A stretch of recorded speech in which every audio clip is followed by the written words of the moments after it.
സലാമു അലൈക്കും.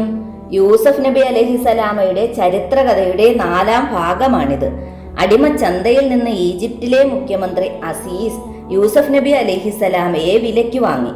കൊട്ടാരത്തിൽ കൊണ്ടുവന്നു അദ്ദേഹത്തിന്റെ ഭാര്യയോട് പറഞ്ഞു, ഇവൻ ബുദ്ധിയുള്ള യുവാവാണ്, ഇവിടെ താമസിക്കട്ടെ, കൊട്ടാരത്തിലെ എല്ലാ സൗകര്യങ്ങളും ഇവന് ലഭ്യമാക്കണം എന്ന്.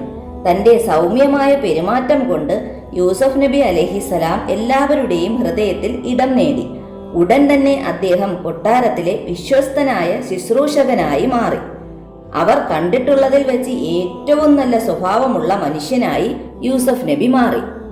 അദ്ദേഹത്തിന്റെ മുഖത്ത് പ്രതിഫലിച്ചത് ആത്മാവിന്റെ വിശുദ്ധിയായിരുന്നു. ആളുകൾ ആ സൗന്ദര്യത്തിൽ ആകർഷകരായി. വളരും തോറും അറിവും വിജ്ഞാനവും വർദ്ധിച്ചു. തന്റെ ജീവിതത്തിലെ ഏറ്റവും സത്യസന്ധനും മാന്യനുമായ വ്യക്തി യൂസഫാണെന്ന് ഉടമ തിരിച്ചറിഞ്ഞു. കാലം കടന്നുപോയി. അദ്ദേഹം ഭവനഭരണത്തിന്റെ മേൽനോട്ടം വഹിക്കുന്ന നിലയിലേക്ക് ഉയർന്നു. മന്ത്രിയുടെ ഭാര്യയായ സുലൈഖയ്ക്ക് യൂസഫിനോട് പ്രത്യേക അഭിനിവേശം തോന്നി. യൂസഫ് നബി അലൈഹിസ്സലാം സംസാരിക്കുമ്പോൾ അവളുടെ കണ്ണുകൾ അദ്ദേഹത്തെ പിന്തുടരുകയായിരുന്നു. ആ അഭിനിവേശം ക്രമേണ ആകർഷണമായി മാറി. ഉറക്കമില്ലാത്ത രാത്രികൾ, മനസ്സിനെ പിടിച്ചു നിർത്താൻ കഴിയാത്ത അവസ്ഥ. അരമനയിൽ ഒരിക്കൽ ഒറ്റയ്ക്കായപ്പോൾ യൂസഫ് നബിയെ അവർ ചുംബിക്കാൻ ശ്രമിച്ചു. യൂസഫ് നബി അള്ളാഹുവിന് കീഴ്പ്പെട്ടവനായിരുന്നു. അദ്ദേഹം അവളെ വിട്ട് ഓടിപ്പോയി. പ്രവാചകന്റെ നിരസനം സുലൈഖയ്ക്ക് ആവേശം ഉയർത്തി. പിന്മാറിയ യൂസഫ് നബി അലൈഹിസലാമയെ പിന്തുടർന്ന് അദ്ദേഹത്തിന്റെ കുപ്പായത്തിൽ കയറി പിടിച്ചു. അദ്ദേഹത്തിന്റെ കുപ്പായം കീറിയെടുത്തു. പെട്ടെന്നവിടേക്ക് സുലൈഖയുടെ ഭർത്താവ് അസീസും ബന്ധുക്കളും കടന്നു വന്നു. സുലൈഖ അപ്പോൾ ഒരു തന്ത്രം പ്രയോഗിച്ചു.